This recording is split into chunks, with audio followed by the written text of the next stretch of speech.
Cette chaîne est soutenue par Parkedge, la passion des jeux pour tous. Bonjour à tous, on se retrouve à nouveau sur du Riftbound. Comme je l'avais annoncé lors de l'ouverture de la display, si vous ne l'avez pas vu, je vous invite à aller la voir, j'ai mis le lien juste là-haut. On se retrouve aujourd'hui pour voir les trois decks de démarrage de Riftbound Origin avec le deck Victor, Jinx et Lee Sin. On va les ouvrir et puis on va regarder un petit peu ce qu'on trouve dedans. Et puis comme ça vous permettra de voir le contenu d'un deck préconstruit de Riftbound. Et puis en fonction du champion et du contenu, peut-être que ça vous invitera à choisir celui qui vous intéresse. Mais avant, je vous rappelle que grâce au code qui s'affiche, vous disposez de 5% sur la totalité du site parkedge.com. Hors précommande et hors promotion, ça soutient la chaîne. Alors ils ont eu une bonne idée, c'est que vous voyez, comme sur Magic, ils ont mis une petite ouverture facile, et du coup, on n'abîme plus les paquets, surtout pour ceux qui aiment repaquer derrière ou collectionner, parce qu'il y en a aussi. Du coup, c'est bien pratique. Alors on va essayer de ne pas faire trop long. Qu'est-ce qu'on va trouver à l'intérieur? On va trouver une petite boîte pour ranger son deck et ses cartes. Donc ça c'est plutôt intéressant quand vous commencez. Par contre effectivement si vraiment vous vous lancez dans le circuit de faire des compétitions, vous prendrez des choses un peu plus résistantes, mais c'est bien pour commencer. On aura un booster qu'on va mettre de côté et on ouvrira tous les boosters, les 3 boosters, parce qu'il y a un booster à chaque fois dans chaque paquet. Donc on les ouvrira à la fin pour aller voir ce que l'on a, peut-être du lourd, qui sait, on aura peut-être une surprise. On n'aura pas de Rengar et on n'aura pas non plus de Baron là-dedans, puisqu'il faut attendre les éditions suivantes qui vont arriver dans le courant de l'été. Là on a un tapis de jeu, voilà, avec le côté sur les 8 points et puis tous les emplacements nécessaires. Alors je l'ai ouvert maintenant, je vais avoir un mal de chien à le refermer. Non, voilà, il se replie tout seul, ça c'est merveilleux. Et surtout, voilà, vous avez un petit fascicule sur les règles du jeu, le but, la composition d'un deck, le lexique, votre champion, la mise en place du jeu, début de partie, etc. Donc ce petit fascicule, il est super intéressant. J'ai lu qu'apparemment, alors il faudrait que je regarde parce que j'ai lu ça sur Facebook tout à l'heure. J'ai vu que quelques-uns cherchaient les règles en français. Du coup, on leur disait il faut aller les chercher ici parce que sur le site elles sont en anglais. Donc j'irai voir sur le site effectivement si elles sont en anglais. Je mettrai peut-être celle-ci sur ma chaîne de manière à ce que vous puissiez, si je peux, le télécharger, un petit PDF qui permettrait de les avoir. Donc là, on retrouve notre deck avec notre champion, c'est Lee Sin, moine aveugle, qui correspond bien entendu à l'illustration, donc c'est du vert rouge. Donc on va s'ouvrir ça tout de suite, peut-être. Alors est-ce que ça va être aussi compliqué? Non, ça va être plus simple. Parce que d'habitude, pour ceux qui me connaissent, j'ai sur les ouvertures comme ça de deck, je ne trouve jamais comment ouvrir correctement sans tout abîmer. Et du coup, c'est assez pénible. Donc on a une jolie carte, une magnifique carte de Lee Sin, le moine aveugle, qui sera votre champion. C'est une carte rare, donc elle est foil. Je rappelle que toutes les cartes rares sont foil, ce qui fait de ce TCG un atout considérable. Derrière, on aura Lee Sin en unité champion, donc vous le mettrez avec votre champion sur votre tapis. C'est une rare également. On suivra une autre unité de champion Udyr sauvage, suivi d'un équipement, le chute de brume. On est toujours dans les rares. Je vous mets sur le côté, je vous mets les différentes raretés. Et puis là, on va passer aux communes avec charme qui sera en 2 fois. Alors les communes, c'est le petit rond. Défi en 2 fois. En 3 fois, le soutien indéfectible, ok, un petit poro, le petit poro qui a bouclier et plus 1 lorsque je défends, ça c'est sympa. Derrière, une novice de la fosse, Si vous voulez lire les cartes, mettez sur pause, comme ça vous laissera le temps de voir et d'approfondir le contenu du deck. Façonneur de rivière, il sera également en 3 fois, second du capitaine, c'est une unité qui sera en 3 fois, le bébé Paka qui est adorable aussi, en 2 fois, la brute de Bilgewater, en 3 fois, non, en 2 fois, il me fait mentir à chaque fois, Ursidé de la tempête, une unité également en 2 fois, le Griffer Shaman. Là, on est dans les Unco, hein, on voit le petit triangle en bas. Griffer Shaman, donc lui, il est en 3 fois. L'ancien Rabougri, que j'ai eu la chance de tirer en foil, hein, sur mon ouverture de display. Le Dragon des montagnes, oh, super. Masque de Prescience, en 1 fois. Discipline, très très bonne carte. La Discipline, qui est en 3 fois. Voilà pour le contenu du deck Lysine. Et puis avec, on a un petit, hop, on va l'ouvrir aussi. On a un petit paquet de cartes. Devant, ce sont donc les battlefields, hein, les champs de bataille, puisqu'on a besoin pour jouer. Pardon. Vous et votre adversaire, vous avez besoin d'un champ de bataille. Donc on a un... Ils sont foils ou... Ah non, c'est moi qui rêve. C'est la luminosité qui fait ça. Donc on a un champ de bataille monastère d'Irana en Numco. On aura un pic de Targon. Alors il faudra choisir celui qui vous intéresse en fonction de ce qu'il active comme synergie par rapport à ce que vous voulez faire. Bosquet du dieu Saul. Et puis ensuite on va retrouver des runes. Les runes, c'est ce qui va vous permettre, si vous êtes adepte de Magic ou de l'Arcana par exemple, hein, ça représente le mana ou les encres. Donc c'est grâce à ça que vous allez pouvoir invoquer vos différentes cartes. Pour les invoquer, c'est assez simple, hein, je ne l'ai pas expliqué, mais vous avez quand même pas mal Et puis après on a des tokens, voilà, des tokens buff. Il y en a plusieurs, hein, différents, mais là c'est des buffs d'un côté et puis des recrues de l'autre côté. Alors pour invoquer une carte, je dirais que c'est assez simple. Une fois que vous avez vos runes en place, je vous en montre une. Vous avez ici 2, donc il faudra épuiser 2 cartes. Là, 9, il vous en faudra 9. Quelle que soit la couleur, hein, il n'y a pas de couleur précisée, donc vous n'êtes pas obligé de choisir une couleur. Est-ce que je vais en avoir une ? Je suis pas sûr que dans ces decks-là, comme c'est des decks préconstruits de jeu de départ, il doit pas y avoir... Si, on en a ici, bien sûr, c'est obligé. On a ici, pour l'invoquer, il faudra les runes correspondantes. Et ici, il vous faudra 6 runes classiques à épuiser et une rune orange, une rune orange recyclée. Dans Riftbound, c'est que votre rune va retourner en dessous de la pile de votre rune. Voilà pour le premier. Pour Lysine, on va s'ouvrir tout de suite, parce qu'on va pas perdre trop de temps non plus. C'est juste pour vous les montrer, et puis que vous fassiez vous-même votre idée de savoir si vous voulez vous lancer sur Riftbound ou pas. Hein, mais très sincèrement, je vous le conseille, parce que si c'est pour jouer, hein, je le disais sur ma vidéo de présentation du jeu quand j'ai ouvert la display, si c'est pour jouer juste dans le fun comme moi, c'est un jeu vraiment sympa. Après, si vous voulez monter en compétitif, effectivement, il va falloir travailler un peu parce qu'il est très technique, le jeu, mais autrement, il se fait très très bien. Donc on retrouve la même chose, on a un booster qu'on va ouvrir après, on a le petit tapis de jeu, et puis surtout, on retrouve encore une fois les règles. Donc les règles, hein, je tâcherai de regarder, et puis si effectivement sur le site Riftbound elles sont en anglais, je tâcherai de scanner celles-ci et puis d'en faire un PDF et de vous les mettre à disposition. Oh bah dis donc, j'ai trouvé le petit livret sans le faire exprès. On va commencer cette fois-ci par les tokens buff. Ok, qui sont les mêmes. Ah non, on a des petits farfadets de ce côté-là, ça c'est sympa. Et puis vous voyez les dos des cartes, hein, c'est vrai que je les ai pas montrés, mais les dos des cartes sont différentes en fonction de ce que ça représente. Donc pour tout ce qui est cartes de jeu, elles ont un dos bleu. Pour le reste, là c'est des cartes entre guillemets de non-jeu, puisque vous les posez, vous la choisissez et puis vous la posez. Ce sont les runes. Du coup, elles ont un dos blanc. Champ de bataille Trifarian.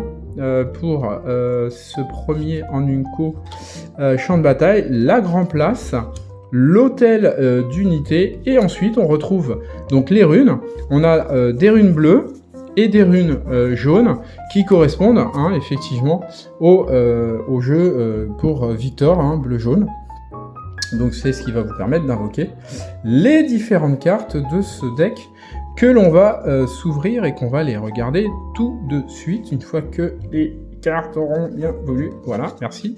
Vous êtes bien aimable. Se laisser faire pour retourner sur le côté. Alors il y a un petit, il y a effectivement un petit picot. Et c'est ce petit picot que j'arrive jamais à choper là. Ah, il est là, ça y est. Oh là là là là, ça fait des années que je fais des ouvertures et j'arrive jamais à le trouver, ce petit picot. Hop, qu'est-ce qu'elles sont belles, hein. Elles sont vraiment magnifiques, ces cartes. Je le dis, je l'ai dit sur la display, mais je le redis ici, mais vraiment, elles sont magnifiques. Pardon, je suis désolé, je suis enrhumé. Et du coup, je tousse régulièrement. Donc on a notre héros, Victor, qui est rare, bien sûr.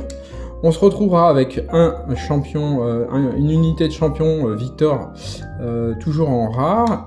Le petit Emerdinger en unité champion. Un stratagème qui est un sort.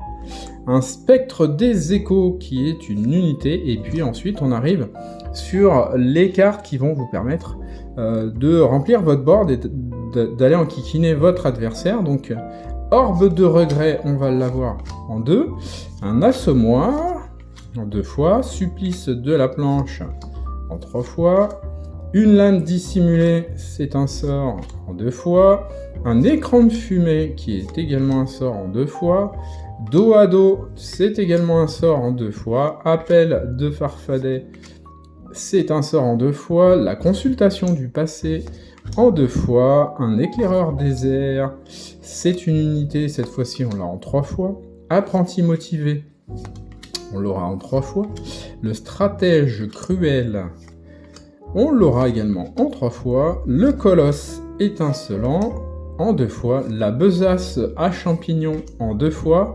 L'élève de corbe Ladon, on l'aura en 2 fois, 3 fois.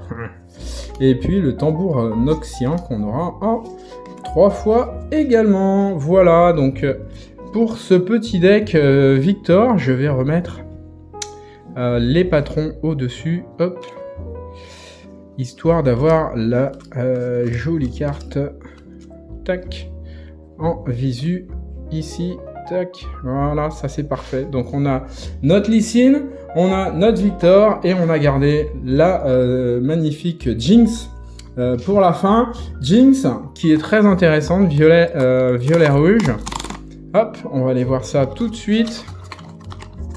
Et après, on s'ouvre les 3 boosters pour peut-être aller se chercher quelque chose de sympatoque. Hop, là, ça c'est ok. Touc. Allez, la petite boîte, comme d'hab, une jolie boîte. Le petit booster de champion. Le board. Et puis, le 3e livret de règles, à la DA de Jinx, ça c'est sympa. Tiens, pourquoi ils ont pas mis de runes pour Jinx? Tiens, c'est étonnant ça. C'est vrai que j'ai pas regardé, enfin ils ont pas mis de runes, si, il y a des runes puisqu'elles sont là, mais ils ont pas mis de paquet à part. Les runes sont directement ici. Donc on a notre Jinx, gâchette folle. Voilà, qui a son effet, qui se joue à chaque fois. Jinx, la démolisseuse en unité champion, on va les mettre différemment. Unité champion également de vie, qui va avec Jinx. Et le Raza, le faucheur, une très bonne carte. Oh, puis on a un joli dragon derrière, un terreur enflammé, voilà, moi qui suis fan de dragon, je suis gâté. Donc on aura 1, 2...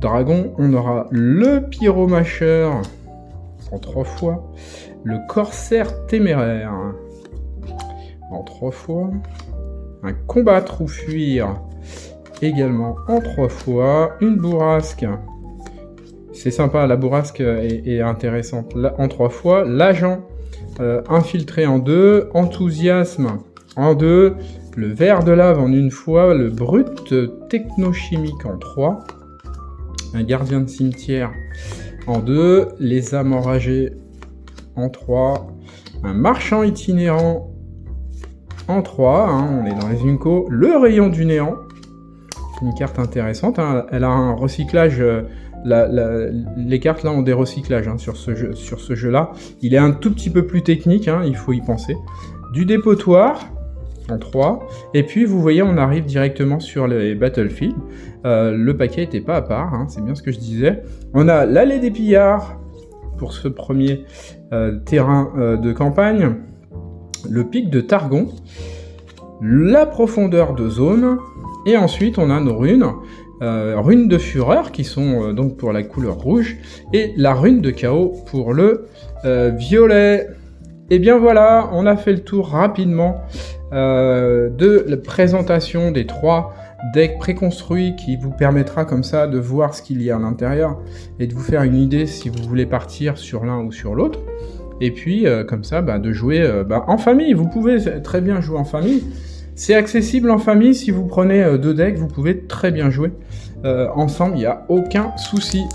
Les decks, ils sont construits pour être efficaces, mais vous pouvez les améliorer en changeant certaines cartes quand vous ouvrez les boosters et remplacer ou ajouter certaines cartes en fonction de ce que vous tirez. Et quand on sort du gros, des fois c'est intéressant. Et puis des fois on a des mêmes cartes, comme les runes par exemple, si on a une rune un petit peu spéciale, on peut pimper, on appelle ça pimper, améliorer le contenu avec une très jolie carte à la place d'une carte plutôt classique. Je suis en train de mettre mes gros doigts partout, ça décale toutes les cartes, c'est moche. Le poro j'adore. La méditation profonde, corsaire, œil de faucon, éclaireur désert, moine ardent, alors certaines on les retrouve, c'est les mêmes. On arrive dans les Unco, tourbillon. On a forcément dans chaque booster, on a un terrain, un champ de bataille, j'en veux avec les terrains, un champ de bataille, là c'est l'antre de Villemot. Derrière on a un slot de foil qui peut contenir une carte de toute rareté en foil. Là c'est une commune, c'est le poro, il est téméraire et il est foil. Et derrière on a une première rare qui est foil, c'est la jolie Vayne, très jolie carte. Et derrière, on a une autre rare qui sera Albus Féroce, une unité Piltover. Voilà. Et on finira avec un token et puis une petite carte qui est hyper pratique quand vous jouez au début, parce que ces cartes-là, si vous avez lu les règles, c'est pas facile, il y a quand même beaucoup de pages dedans. Si vous voulez vous rappeler rapidement, j'en suis où, j'ai quoi à faire, qu'est-ce que veut dire ce mot ? Ces petites cartes qui sont données dans les boosters et que vous pouvez très bien avoir gratuitement auprès de vos détaillants. Il n'y a pas de souci, ils vous en donneront. Donc n'hésitez pas à leur poser la question. Vous les gardez sous le coude quand vous jouez. Ça vous permet comme ça de ne pas perdre le fil du jeu. Dos à dos, on ouvre le deuxième. Rôdeuse du chantier naval. Matriarche des farfadets. Le tambour noxien qu'on a déjà vu. Le sanctuaire aux chandelles, un très très beau champ de bataille. Derrière, une rare sur le slot foil. Ça c'est intéressant, une Sona. Une Sona, c'est une unité champion. Elle est très jolie, très très jolie. Alors, elle est pas borderless, puisqu'on voit bien il y a du noir tout partout, mais ils ont travaillé l'ADA artistique de manière à ce qu'elle déborde sur les côtés. Ça donne vraiment une profondeur de champ à la carte. C'est vraiment des très belles réalisations. Derrière, on aura Miss Fortune, la magnifique Miss Fortune, très jolie. Et une épique. Une épique et pas n'importe laquelle. Sur les cartes, si vous n'avez pas encore l'habitude, vous avez le numéro. Alors, il y a FR pour le fait que ce soit en français. On a OGN pour origine, c'est l'édition. Et ensuite, on a les numéros. Donc là, on a la 193 sur 298 cartes. Et vous voyez que cette épique-là, elle est 243A sur 298. Ça veut dire que c'est une alternative de la 243. Et une alternative, elles sont encore plus jolies que les classiques. C'est le Darius, l'exécuteur. Et regardez-moi ça. Qu'est-ce que c'est beau. Et elles sont texturées. Ça se voit pas trop sur celle-là en tout cas. J'ai du mal à capter la texture, mais elles sont légèrement texturées. Il y a un léger relief sur les cartes. Regardez ma display, vous verrez, j'en ai sorti quelques-unes qui sont vraiment texturées. On les voit très très bien. Et ben là, c'est un très très bon. C'est une très belle carte. Pour pimper notamment, si vous voulez vous en servir. Pour faire joli surtout. Hormis le fait qu'elle ait son utilité dans un deck, elle est encore plus jolie et ça fait encore plus top d'avoir ça dans son deck. On a encore plus de plaisir à jouer son deck. Allez, le troisième et le dernier assommoir. Le rayon Hextech, la façonneur de rivière, la confrontation ambitieuse Trifarian, bourrasque, éclaireur des airs.